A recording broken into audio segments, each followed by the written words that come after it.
Students, आज हम discuss करेंगे इस वीडियो में कि किसी भी क्वाड्रेटिक इक्वेशन को कंप्लीटिंग स्केयर मेथड से कैसे सॉल्व किया जाता है।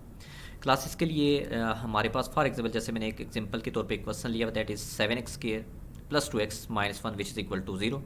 इस क्वेश्चन को लेते हुए मैं डिटेल स्टेप यहाँ पे डिस्कस करूँगा स्टूडेंट्स, तो आपने इसको अच्छी तरह सुनना है ताकि इसी कंसेप्ट को या इन्हीं स्टेप्स को आप बाकी तमाम क्वेश्चंस पे अप्लाई करें ताकि आप किसी भी क्वेश्चन को कंप्लीटिंग स्केयर के मेथड से इजीली सॉल्व कर सकें। तो स्टूडेंट्स, आपके पास जो भी क्वेश्चन आपको क्वाड्रेटिक की फॉर्म में दिया जाएगा, तो सबसे पहले उसमें एक बात आप याद रखिएगा कि बाकी वर्किंग करने से पहले जो भी आपको कांस्टेंट दी जाएगी आइदर पॉजिटिव और नेगेटिव, उसको अपने अपनी इक्वेशन की राइट साइड पे शिफ्ट कर देना है। जैसे कि इस इक्वेशन में -1 कांस्टेंट है, तो जब ये राइट साइड पे जाएगा तो ये बन जाएगा +1। तो इवन किसी भी इक्वेशन में जो भी कांस्टेंट होगा उसको आपने शिफ्ट करना है। फिर यहाँ पे मैंने स्टेप वाइज मेंशन किया है, 3 तरह के स्टेप अप्लाई किए जाते हैं कंप्लीटिंग के लिए स्टूडेंट्स। पहला स्टेप क्या होगा for each and every one person के लिए कि आपने एक्स स्क्वायर का जो कोफिशिएंट होगा इसको यहाँ से आपने रिमूव करना है। तो उसको रिमूव करने का एक ही मेथड होगा कि dividing that number by that equation on both side. जैसे कि इस एक्स स्क्वायर में अगर आप देखें तो एक्स स्क्वायर का कोफिशिएंट 7 है, तो जस्ट आप स्टेटमेंट दे दीजिएगा dividing 7 on both side. In case के यहाँ पे 3 है, 5 है, 10 है, तो आप लिखेंगे dividing that number on both side. तो जैसे कि इस इक्वेशन में एक्स स्क्वायर का कोफिशिएंट 7 है, तो आप लिखेंगे डिवाइडिंग 7 ऑन बोथ साइड।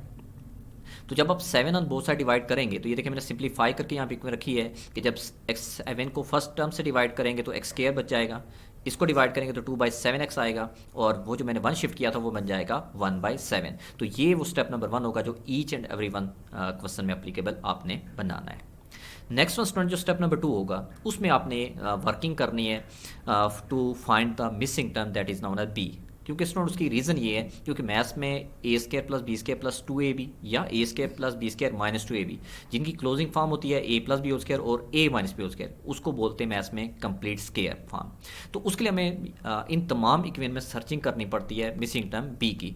तो वो बी सर्च करने की क्या टेक्निक होती है वो स्टेप नंबर 2 में मैंने एक्सप्लेन किया है, तो इसको गौर से सुनिएगा। अब इसको मैं एक्सप्लेन करने जा रहा हूँ स्टूडेंट। उसमें आपने करना ये कि आपने एक स्टेटमेंट देनी है कोफिशिएंट ऑफ एक्स। जैसे कि आप देख सकते हैं एक्स का कोफिशिएंट इसमें 2/7 है, वो आपने लिखा। उस कोफिशिएंट का आपने हाफ फाइंड करना है। हाफ मीन्स होता है डिवाइडेड बाय 2 को बोलते हैं, या आप अपनी इजी वर्डिंग में ये कर लें कि वो जो आपने कोफिशिएंट आपकी इक्वेशन में आया होगा, जैसे इस एक्स का कोफिशिएंट 2/7 है, उसको आपने ऑलवेज मल्टीप्लाई करना होता है 1/2 से। जब उसे आप 1/2 से मल्टीप्लाई करेंगे तो आप देख सकते हैं 2 और 2 कट हो जाएगा, तो रेस्ट ऑफ द टर्म आएगी 1/7। अब रेस्ट ऑफ द टर्म तो 1/7 आएगी, लेकिन वो जो 1/7 होगा उसको आपने स्केयर की फॉर्म में अपनी इस स्टेप नंबर 1 की इक्वेशन में ऐड करना है, बट ऑन बोथ साइड। इसमें एक लॉजिकल कंसेप्ट सुन लें कि जब हम 2 को 2 से कट करेंगे या समटाइम्स नहीं भी कोई नंबर कट हो रहा होता, तो वो आपका जो नंबर है यहाँ पे आप देखें तो मैंने स्केयर डाला हुआ है। तो स्केयर का ये लॉजिकल कंसेप्ट है, क्योंकि जो मिसिंग टर्म फाइंड करें जिसको मैं बार बार बोल रहा हूँ बी, तो आप अगर फार्मूले की कंडीशन को देखें तो वहाँ पे ए स्केयर के साथ बी स्केयर होता है। सो दैट्स वाई बी तो आप सर्च कर रहे हैं, लेकिन जब उसको आप ऐड करेंगे बोथ साइड तो आपने स्केयर की फॉर्म में ऐड करना है। ये स्टेप आपने मस्ट याद रखना है। तो जब आप स्केयर की फॉर्म में लिखेंगे तो मैंने स्टेप बोल दिया है कि we have to add that number 1/7 whole square but on both side.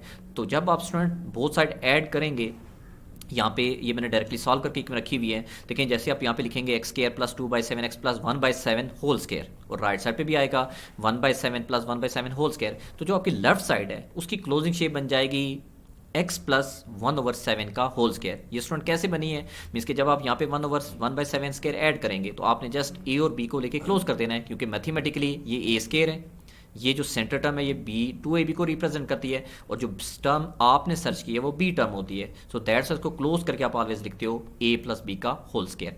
तो जब a plus B whole square जब बन जाएगा तो राइट साइड 1/7 और 1/7 होल स्केयर तो स्टे कर जाएगी, और सिमिलरली इसको आपने स्टूडेंट फर्दर सॉल्व करते जाना है। मीन्स कि आपने 1/7 का स्केयर लेना है, फिर इसका एलसीएम लेना है, उसके बाद आपने स्केयर रूट अप्लाई कर देना है। तो जब आप स्केयर रूट अप्लाई करेंगे तो एंड पे आपके पास जो वैल्यू आएगी एक्स की वो आप सर्च करेंगे फॉर पॉजिटिव नेगेटिव, और आपका क्वेश्चन स्मूथली सॉल्व होता जाएगा। तो ये वो 3 स्टेप्स हैं जो मैंने यहाँ पे एक्सप्लेन किए हैं to solve any quadratic equation by using the concept of completing square method. तो इन 3 स्टेप्स को आप अप्लाई करते हुए बाकी जितने भी एक्सरसाइज के अंदर डिफरेंट टाइप के क्वेश्चन हैं उनको भी आप सॉल्व मस्ट कर सकते हैं।